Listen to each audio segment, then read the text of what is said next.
Voilà, c'est le dernier making-of de la Chronique Facile que vous verrez.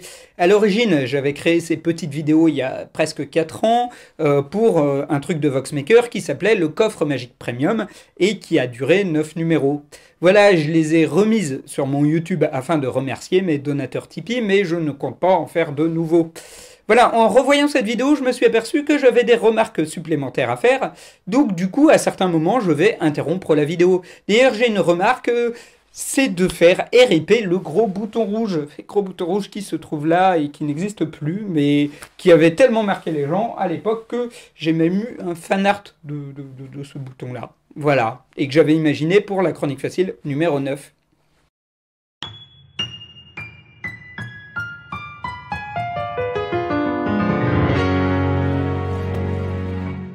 Bienvenue dans les discours de Mad Dog au sujet de la façon dont il fait une chronique facile. Où les articles de mon blog étaient en partie sur le post.fr et en partie sur un site de jeux vidéo nommé Press Start Button, c'est-à-dire prendre une grosse licence de jeux vidéo et expliquer les mèmes qu'il y a autour. Aussi pour cette première vidéo, il fallait que je prenne une licence que je n'avais pas exploitée. J'avais déjà parlé de Super Mario, de Sonic, de Zelda, de Smash Bros, de Street Fighter, voire même des jeux de combat en règle générale, et GTA n'était pas un sujet que j'avais encore abordé. Si je n'avais joué à aucun GTA depuis San Andreas, oui j'ai un ordi à chier et j'ai pas de console next-gen, je connaissais tout de même les grandes lignes des jeux GTA et les gimmicks de la série. Si tourner en extérieur est parfois chiant, cela peut vous amener de bonnes surprises. Ainsi, lorsque je tournais ce plan-ci de la Chronique Facile 8, je suis tombé sur une jeune fille avec son chien. On a discuté et elle m'a dit qu'il y avait un bâtiment abandonné pas loin et m'a proposé qu'on le visite ensemble. J'ai trouvé les lieux cool et ça m'a inspiré pour cette Chronique Facile.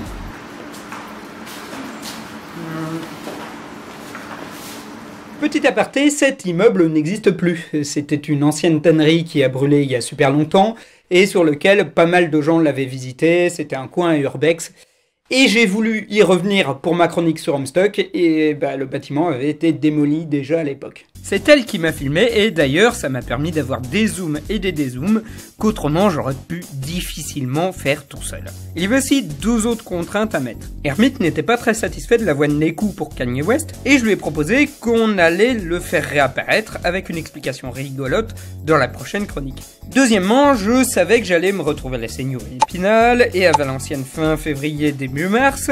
Je me suis donc dit que ce serait l'occasion de filmer des plans sur place. Du coup, j'ai imaginé cette petite histoire de téléportation. En vérité, j'ai d'abord filmé dans les ruines, puis j'ai filmé les trucs chez moi où j'ai rajouté le Kanye West par-dessus, puis j'ai filmé différents trucs durant mon voyage. On a donc un plan à la Seigneur, avec Amelie Ardente qui tient un ballon jaune qu'on reverra dans une autre vidéo de la boîte magique, un plan à l'aquarium de Nausicaa à Boulogne-sur-Mer, où j'étais passé avec ma copine, un plan devant une statue, c'est un César apparemment à Épinal, un plan sur la plage de Boulogne-sur-Mer, que vous n'avez pas vu parce que je ne portais pas mon pull à l'origine et je l'ai rajouté par détourage, mais à l'aide droit en post-prod, ça n'a pas plu Hermit qui m'a demandé juste de la faire sauter. Un plan à la gare de Valenciennes et un plan sur une route de Valenciennes.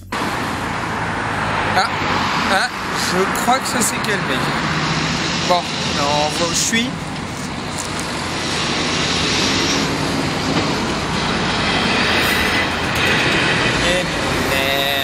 Au final, je pensais faire mon montage pendant mes vacances à Valenciennes, mais j'étais en vacances, hein. Je n'ai pas vraiment eu le temps de faire ça. J'ai juste fait les voix off et de retour chez moi le 15 mars, j'ai fait le montage des parties animées sous Vegas et maté beaucoup de vidéos de GTA pour trouver mes illustrations.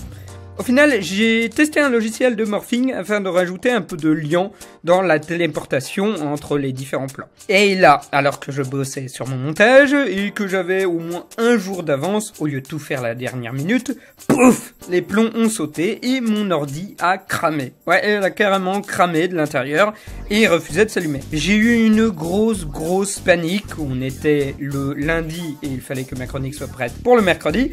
Au final, j'ai été chez un réparateur d'ordi, ça ne m'a pas coûté trop cher, les disques durs n'étaient pas touchés, grosse frayeur quand même.